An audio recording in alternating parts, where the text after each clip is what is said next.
SYNGAP1. My name is Michael Grelli, and this is episode 127 of SYNGAP1, your 10-minute briefing of everything you know about SYNGAP1. Today is Thursday, December 14th, and yesterday on December 13th, Invitae announced that they were divesting of Ciitizen, and my phone blew up. People kept calling me, Mike, is this good news? Is this bad news? What's going on? Should I be worried?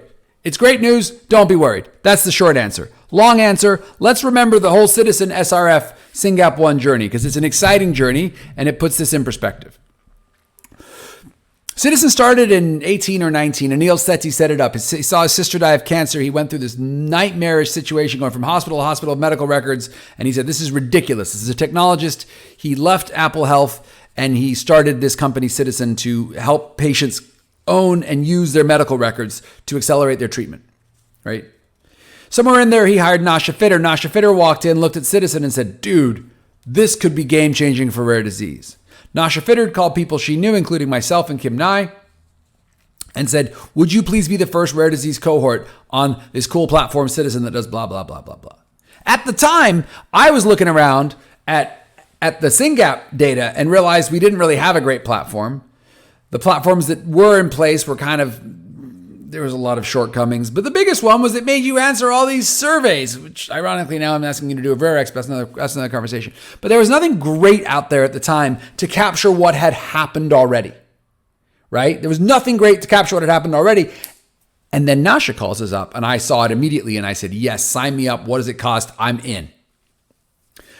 So if you go back to this 2020 blog post, this is us being like, everybody should sign up for Ciitizen, which by the way was the genesis of this podcast. Because one day I came home and I said to Ashley, people aren't signing up for Ciitizen. I'm so frustrated. And Ashley was like, people that have no idea who you are, people, you need to grow on. You should do videos so people can figure out that you're real.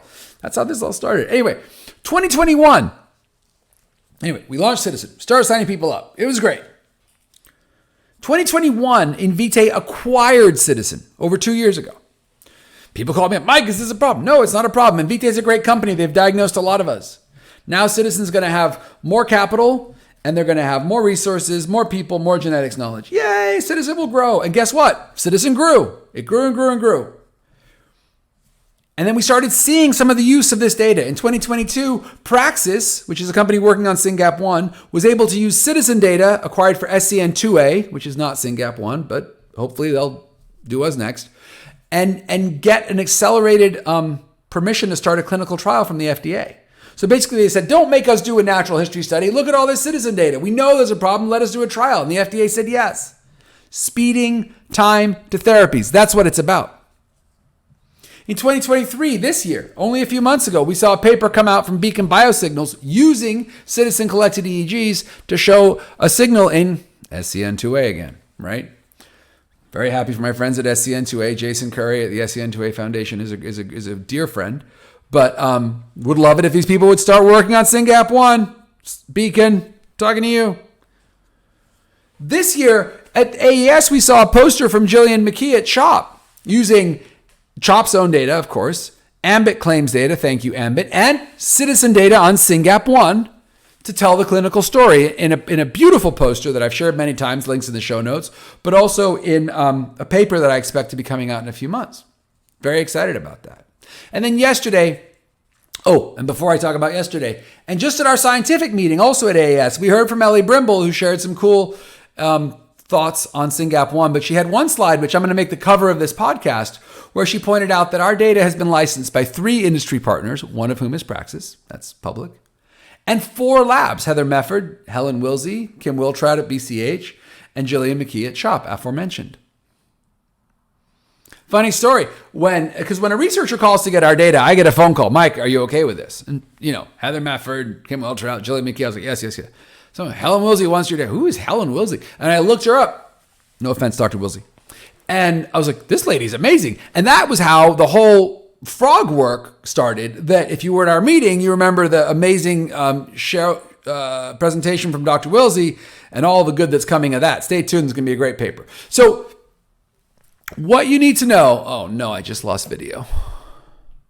So what you need to know. Sorry, I had a technical glitch there. Is what's going on now?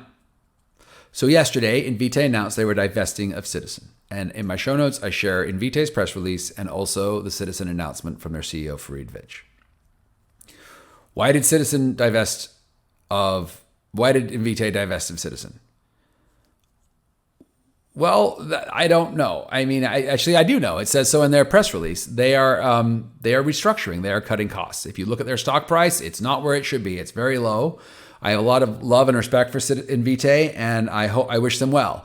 But it certainly made sense in this market at this time that they were divesting of non-core assets, right? So, and the team at Ciitizen was like, okay, things are not great at Invitae right now. Let's get out. Let's keep this important work alive. And they did that. And I firmly believe that Ciitizen will continue to serve our community, and that for us, it's only good news. And the reason I believe that is, and I'm going to share a few points, but it all boils down to people.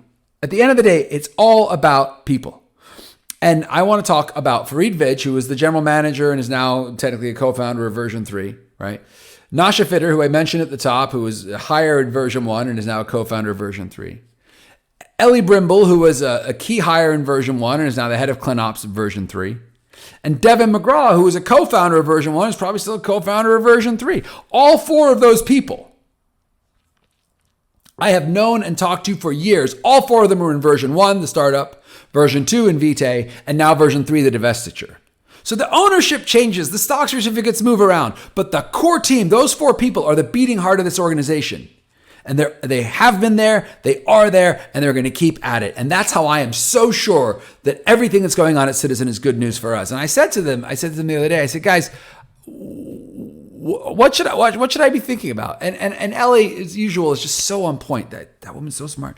And she wrote back and she said, this move will help Ciitizen realize its vision of accelerating drug development for rare and complex disorders by doubling down on investments focused in AI and supporting innovative clinical trial design, right? Ellie is right there with us. She wants to see trials go faster. She was a genetic counselor. She handed people life-changing diagnoses, and she is now working hard to help families like ours get through trials faster. I am a big fan of Ellie Brimble. 2, based on our feedback, because I like these people. These people are friends, but I call them. I'm like, guys, this isn't working right. This isn't fast enough. This ID check is stupid. I mean, I've been laying into them. And they are prioritizing updates on that patient application. So what they're going to do right now that they've spun out and gone to a smaller team, they're going to sort of hunker down for a few months and work on relaunching the app. So around June or July, the app's going to relaunch. But in that time, you're still going to be able to get your data. Companies are still going to be able to license our data. People can still sign up, right? But on the back end, all the energy is going to be about making this a better app, a better tool for patients. Thank you very much. And critically, they asked me to emphasize this, and it's a good point. All Ciitizen data remains safe and secure, and they will continue to honor their research agreements with industry partnerships that will continue to help accelerate the understanding of SYNGAP1. So, good news. Ciitizen is now freestanding. They've learned a lot over the years. They've done a lot over the years, and they're going to keep doing that incredibly hard work on behalf of all of us. Thank you, Dream Team at Ciitizen. I cannot wait to see it. I'm excited this is happening, and I am thrilled that SYNGAP1 has been a part of your rare disease journey from the very beginning, and I am certain we will continue to partner for the years to come.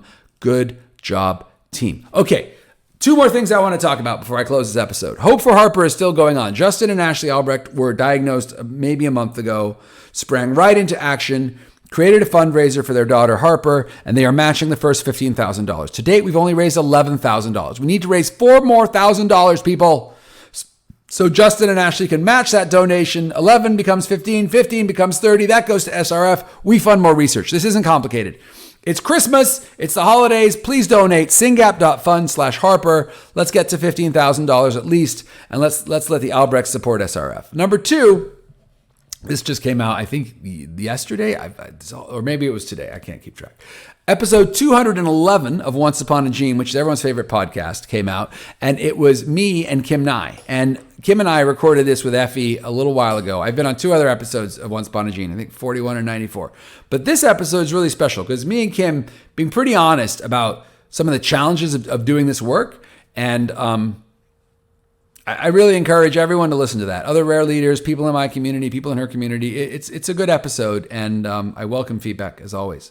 So thanks for listening. Give this is a podcast, right? Give SYNGAP1 a 5-star review on Apple Podcasts or wherever you listen to podcasts. Make sure you subscribe. Make sure you share this episode, and then do the same for Effie. Effie runs the mother of all podcasts. And if you get a chance to congratulate the team at Ciitizen, do so. They are good people doing great work. It has helped SYNGAP in the past. They will continue to help SYNGAP. This is all good news. Congratulations to the team. Thank you for being here.